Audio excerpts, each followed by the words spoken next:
Okay, so I think that's, I think that's probably the most important paper in the last 60 years in this field. You can disagree, obviously, but yeah, so just, I say that, like that's to make you agree with me, but so that you realize it's probably coming up on an exam, because, like, obviously, right?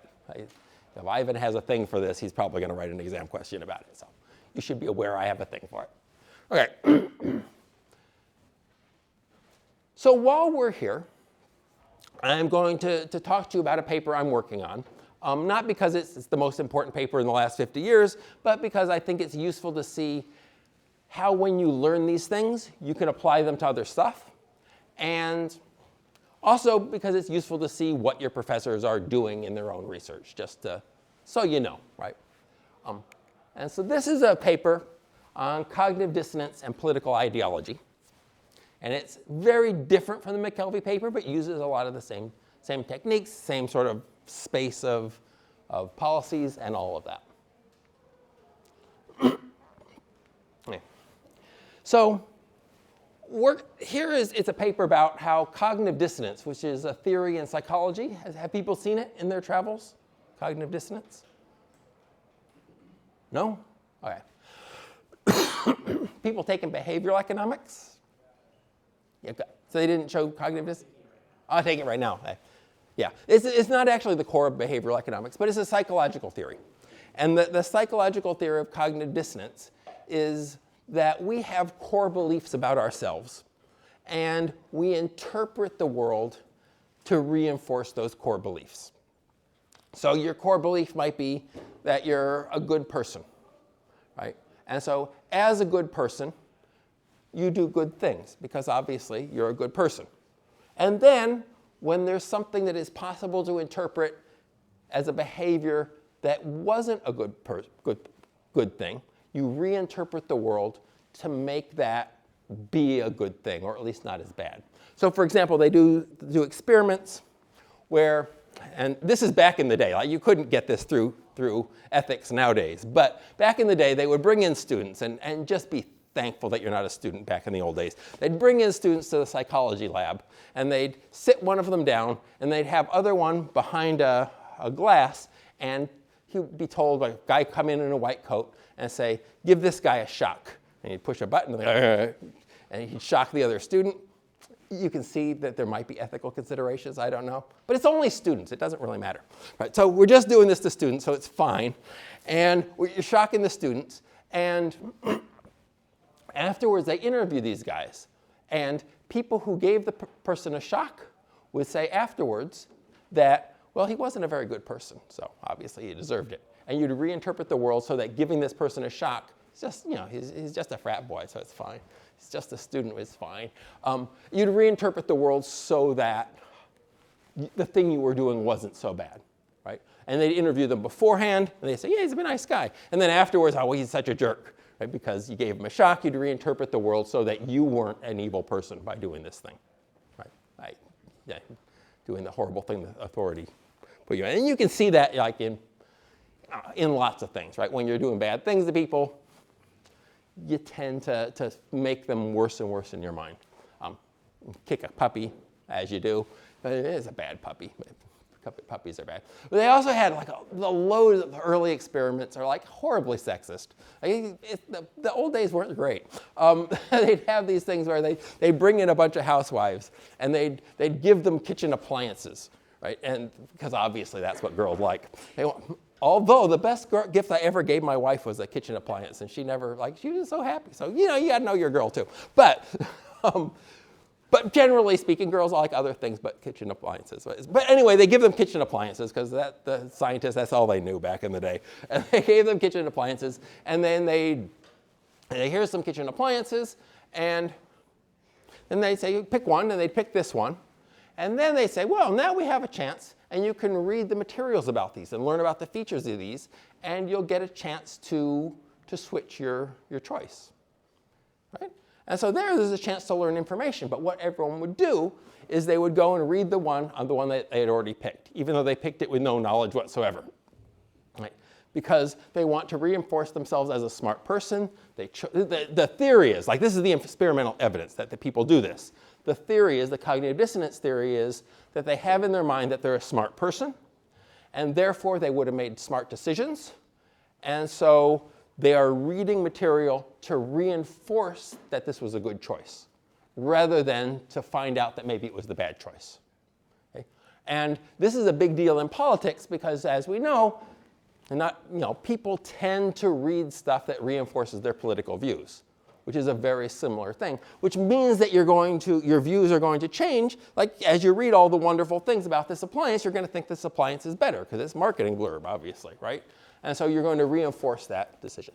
So people will have a core belief, and they will interpret the world so that that core belief is correct. Right? This is the idea of cognitive dissonance. Now, political ideology could be any old thing, but here, there's loads of ways to define it, but here we're going to think about it as, the usual way is to think about it as a set of philosophies that lead you to a package of stuff, right? I have another slide here. But here we're going to think about it slightly differently. We're going to think about a set of policy positions that are potentially arbitrary. They don't need to have a philosophy behind them, but they're held by a significant number of people. So you can think, for example, and I'm not good at, I know one from Ireland. I don't really know Irish politics very well, so if I butcher it, please forgive me. But in Ireland are two lefty parties, right, Sinn Féin and People Before Profit. They are both for reunifying the island. Right? They're both for this. Now, when I tell it to non-Irish people, they think of that as a right-wing policy, because you're expanding territory, right?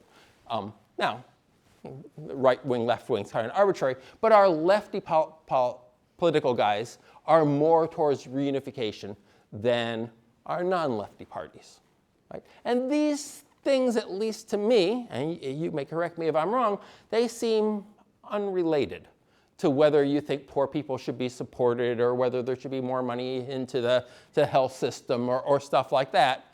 They seem unrelated to whether we reunify with the North or not. And yet, in our politics, those things seem to go together. Right? We can also think in more the US context, which I know better, that if I tell you somebody's stance on abortion, you will be pretty sure about their stance on capital gains taxes. Right? The Republicans are for no abortion and for no capital gains taxes. And the Democrats are the opposite, right?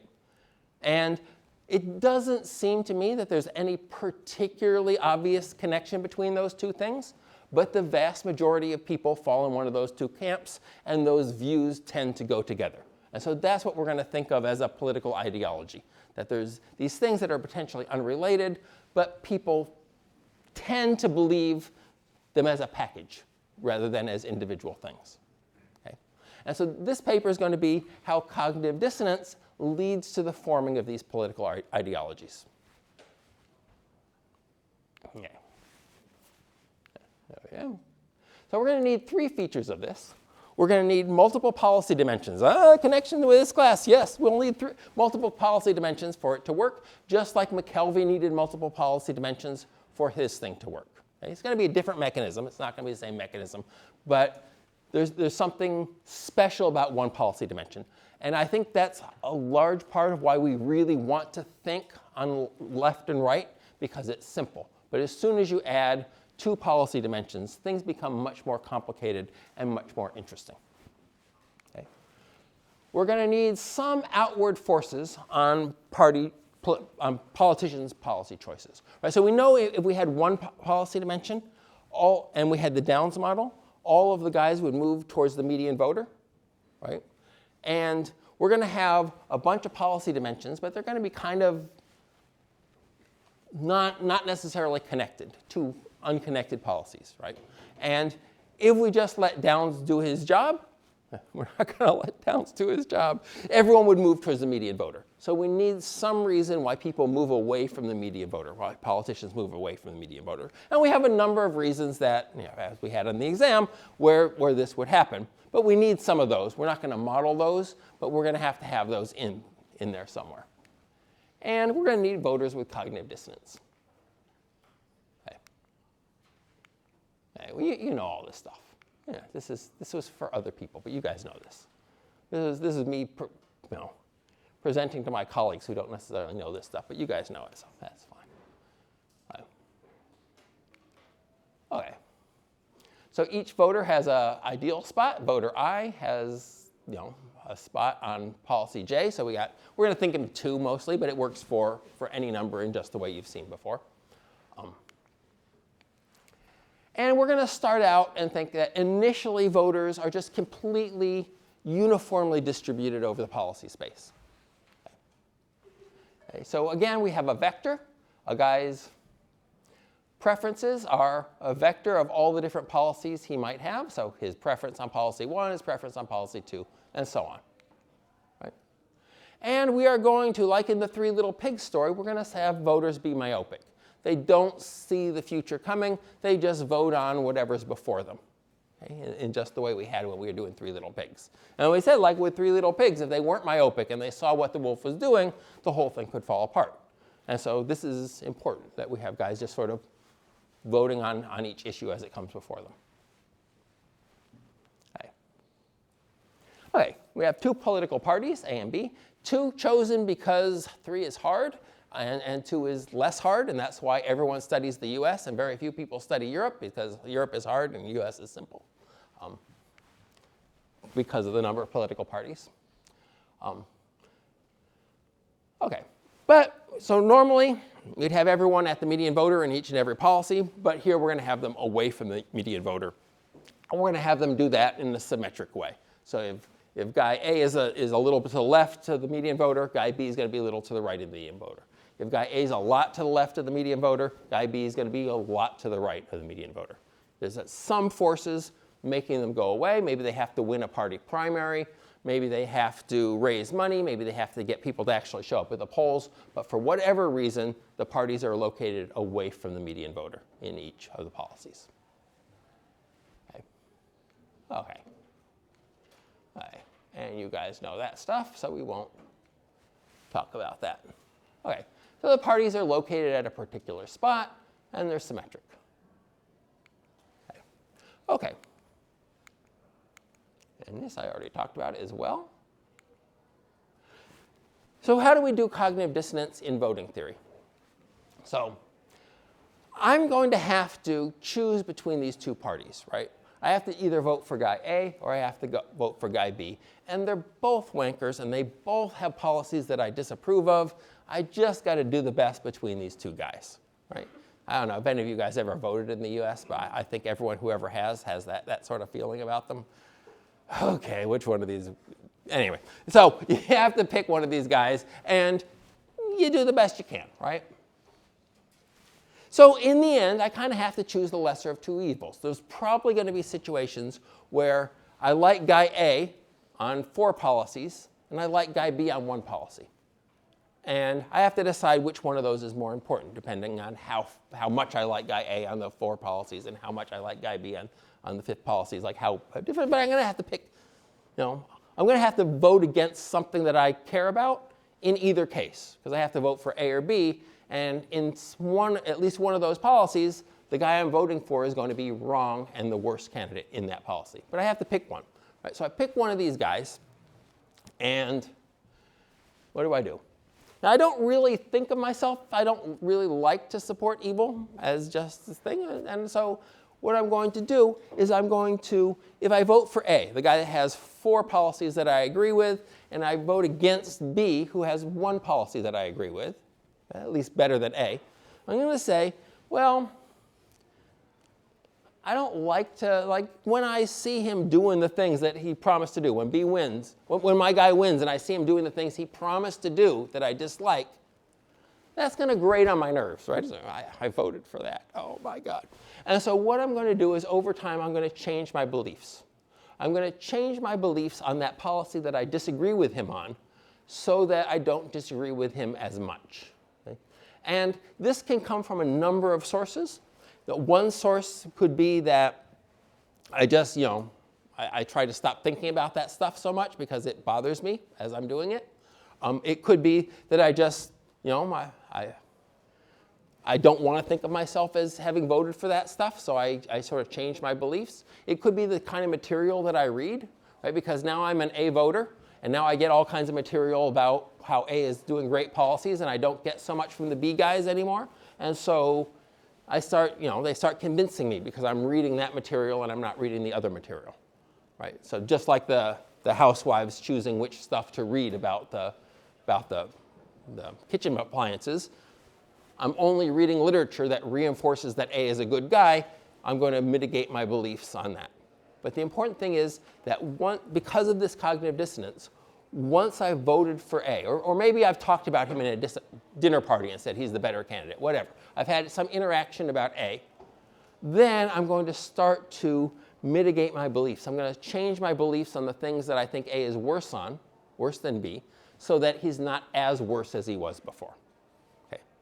Okay, this is the cognitive dissonance part.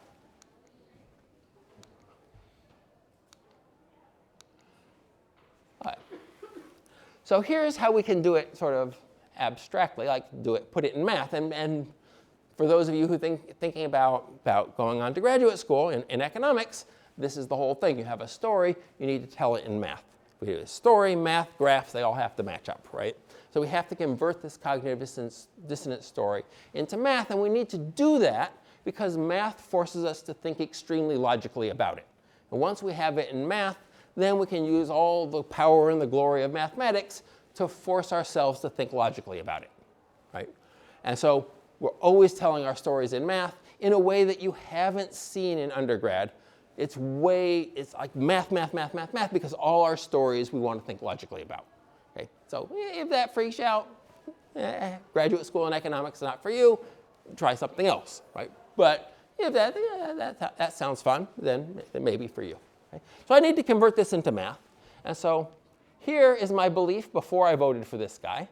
And if I preferred this guy on that belief, then I would just keep my same belief. Right? If A was the better candidate, I'm voting and they have positions on capital gains taxes. And I thought it should be 43% capital gains tax. The guy I voted for says 28, but we're out of here. Okay, see you next time.